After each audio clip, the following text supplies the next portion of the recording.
मैं आपको रोटेशन की कुछ एग्जांपल्स देता हूँ, कुछ मिसालें देता हूँ, जिनसे आप वाकिफ़ हैं, वाकिफ़ नहीं भी हैं तो 1-2 चीज़ें तो आप खुद ही कर सकते हैं। मिसाल के तौर पे एक रस्सी पे आपने गेंद या चलिए पत्थर या कोई भी छोटी-सी चीज़ बाँधी और ये रस्सी आपने अपनी उँगली के गिर्द बाँधी और अब इस चीज़ को आपने घुमाना शुरू किया। जब घुमाना शुरू किया तो ये रस्सी छोटी होती चली जाएगी और ये गेंद आपकी उँगली के नज़दीक आती चली जाएगी, घूमती हुई। और फिर आप ये देखेंगे कि जैसे-जैसे ये गेंद आपकी उँगली के नज़दीक से नज़दीक तर आती चली जा रही है, ये और तेज़ी से घूमना शुरू कर देती है। फिर अगर आपने ओलंपिक्स में या कहीं पे भी फ़िगर स्केटिंग देखी तो हो सकता है आपने गौर किया हो कि इसमें घूमने वाले हज़रत या ख़ातून जब हाथ बाहर कर देते हैं, तो इनकी घूमने की स्पीड थोड़ी-सी कम हो जाती है और जैसे कि इस फ़ोटो में आप देख सकते हैं कि जब हाथ नज़दीक लाते हैं, तो बहुत ही तेज़ी से घूमना शुरू कर देते हैं या ये कि घूमने की स्पीड बढ़ जाती है। या एक और मिसाल ये है कि आप घूमने वाली कुर्सी पे बैठे हों ऑफिस चेयर पे, काम-काज कुछ है नहीं करने को, तो आपने क्या किया कि आपने कुर्सी को गोल-गोल घुमाना शुरू किया और ऐसा करते हुए आपने पाँव अपने बाहर रखे। आप ये देखेंगे कि जब कुर्सी के घूमते हुए आप पाँव अंदर कर लेते हैं, तो ये कुर्सी और तेज़ी से घूमना शुरू कर देती है। ये सब क्या है? इसका ताल्लुक है एंगुलर मोमेंटम से।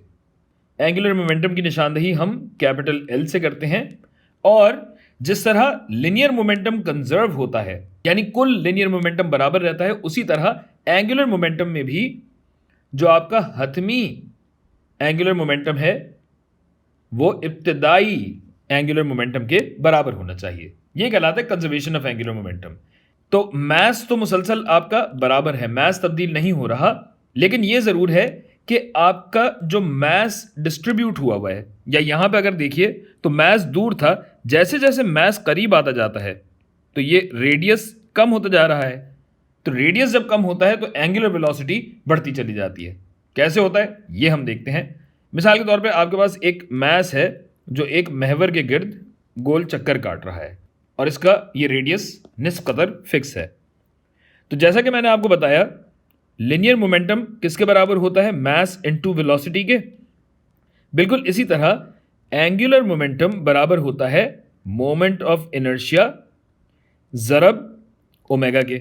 यानी मोमेंट ऑफ इनर्शिया मास, यानी मास की जगह हमारे पास मोमेंट ऑफ इनर्शिया आ जाता है और मास भी आप जानते हैं कि इनर्शिया होता है, तो यहाँ पे रोटेशनल इनर्शिया है या मोमेंट ऑफ इनर्शिया कहलाता है ये। और वेलोसिटी की जगह आपके पास ज़ाहिर है एंगुलर वेलोसिटी आ जाती है क्योंकि आपका मोशन एंगुलर है। ठीक है भाई, तो अगर इस मास की बात करूं, इसका मोमेंट ऑफ इनर्शिया क्या होगा? ये बराबर होगा mr² के, जिसका मतलब ये है आपका एंगुलर मोमेंटम बराबर हो जाएगा mr² ओमेगा के। अब ये देखिए कि इन तीनों मिसालों में आपने ये देखा कि मास तो बराबर है, क्या हो रहा है कि रेडियस कम से कम तर होता चला जा रहा है।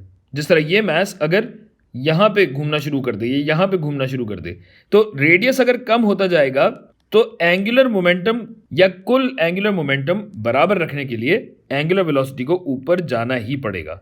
और चूंकि यहाँ पे रेडियस का स्क्वायर है, तो रेडियस जितना कम होगा एंगुलर वेलोसिटी स्क्वायर के हिसाब से बढ़ती चली जाएगी। बस ये है कंजर्वेशन ऑफ एंगुलर मोमेंटम।